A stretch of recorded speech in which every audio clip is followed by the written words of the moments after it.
This is a special edition of the Benjamin Dixon Show. It'll be hosted by Nick and Kelly. We're going to be introducing and interviewing John Perkins, the author of The New Confessions of an Economic Hitman. So I'm very, very glad to have John on the show. How you doing, John? I'm doing great, Nick. Thanks very much. It's great to be with you guys. Yeah, John, I was telling you before, actually outside of the actual cast itself, that basically I had seen you multiple times on Democracy Now, and I think the first time I heard it, sometimes the first time you're exposed to something, you don't really absorb it. But then the second time, I had already read another book by Stephen Mincer called Overthrow, and it put everything in your book into a whole new perspective. So, your book is The New Confessions of an Economic Hitman. Back then, this book wasn't out. It was just Confessions of an Economic Hitman. Now you've added another section that's talking about stuff that's more current and a lot of stuff that's actually domestic. But both books are absolutely great books, and I would like to take this time, just outside of the books, to go ahead and have you introduce yourself to our audience. I know I've talked about those two books, but let's go ahead and do that first. Well, thanks, Nick. I guess that's a pretty good introduction. I was an economic hitman. This is back in the 70s. My official title was chief economist at a major Boston-based consulting firm, and my job was to identify countries that had resources our corporations want, like oil, for example, and then arrange a huge loan to those countries from one of the big banks, like the World Bank or one of its sister organizations. And that money would actually go to pay our own corporations, Bechtel, Halliburton, Brown and Root, Stone and Webster, familiar names, many of us, to build big infrastructure projects in those countries and make huge profits in the process, I might add. The projects they built, power plants, industrial parks, things like that, would help a few wealthy families in the country, the families that own the industries, the commercial centers. But most everybody else would suffer as a result because money would be diverted from education, healthcare, and other social services to try to pay off the interest on the debt. And in the end, the principal would never be paid off. And so at some point we go back and say, since you can't pay your debts, sell your resource, oil, whatever, real cheap to our corporations without any environmental or social regulations. Privatize. Sell off your utilities, your electric systems, your water and sewage systems, your schools, your prisons, your banks, everything like that to our own corporations. And in the few cases where we failed, where leaders of countries didn't accept these deals, people we called jackals, CIA assets, would go in and either overthrow or assassinate those presidents. And unfortunately, Nick, two of my clients, Jaime Roldos, president of Ecuador, and Omar Torrijos of Panama, didn't play the game. I couldn't convince them to play the game, and they were both assassinated.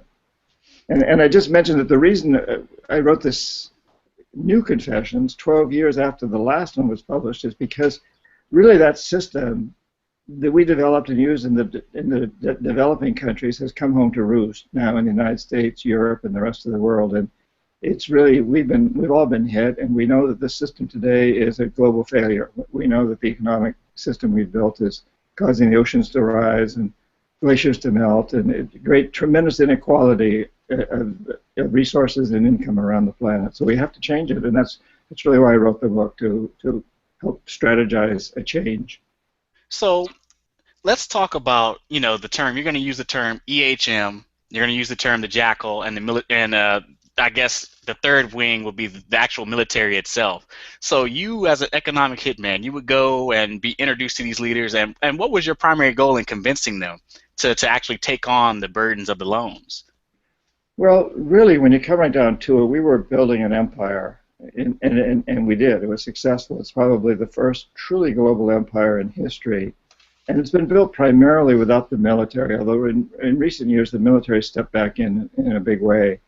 But we built it primarily through debt. And it's not a national empire for the first time in history. It's not an American empire, really. It's a corporate empire. The American government pretty much stands behind it, the Pentagon, the CIA, people like me in my old job stand behind it, but it's really a corporate empire. It's run by big corporations.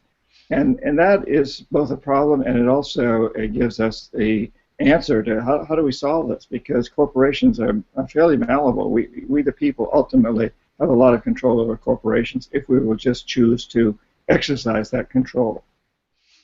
When you read the books, what is it that you want the actual reader to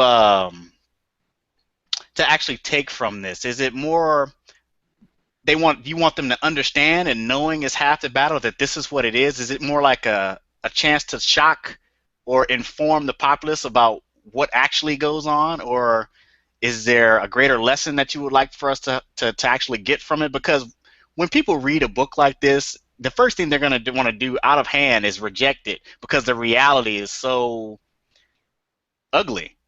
And I think Ben has talked about this before, but just going back to the book, what would you like for the book to actually accomplish in terms of to the listeners or the readers? Well, thanks for asking that question, Nick. It's I think the first book, mainly I wanted to get it off my chest. I wanted to get it out there. I had been to Ground Zero right after 9/11. I was in the Amazon on 9/11, went to Ground Zero, and I was so taken by what happened there, and by the fact that our government was reacting in such a weird way by saying we ought to go shopping, we ought to go attack Iraq, and even then most everybody figured out that Iraq probably wasn't the problem. And so I stood there at Ground Zero. It was still smoldering, and I decided I just had to get the story out, primarily to explain the way this system works, because I think I'm a very loyal American. My family goes back to before the American Revolution, fought in the American Revolution, and every major war since. And I think it's a terrible shame that we've taken this course that's created so much animosity in the world, and we've taken a leadership role in creating this economy that I call a failed economy. I really call it a death economy. So it's time for us to understand that, and then turn it around and create something I call a life economy. But the first book was really written to expose that system so that people would understand it. The New Confessions of an Economic Hitman, which just came out within the last couple of months, it's 12 years later, really updates it, and incidentally, people often ask me, do I have to read the first one before I read the second one? And the answer is absolutely no. Just buy the second one. It's got all the main stuff in it, but it's got this whole new section, including 15 chapters of a strategy for change, lists of things that we can do, strategies of things every one of your listeners can do, whether your listener is a teacher or a social worker, an artist, a plumber, a carpenter, a parent, whatever. It's something we all can do to turn this around. We need to create an economic system that supports a life economy, that supports an economy that's truly a renewable resource. We're on the road to doing that. We've already begun it. We're headed down that road, but we have to move down that road a lot faster.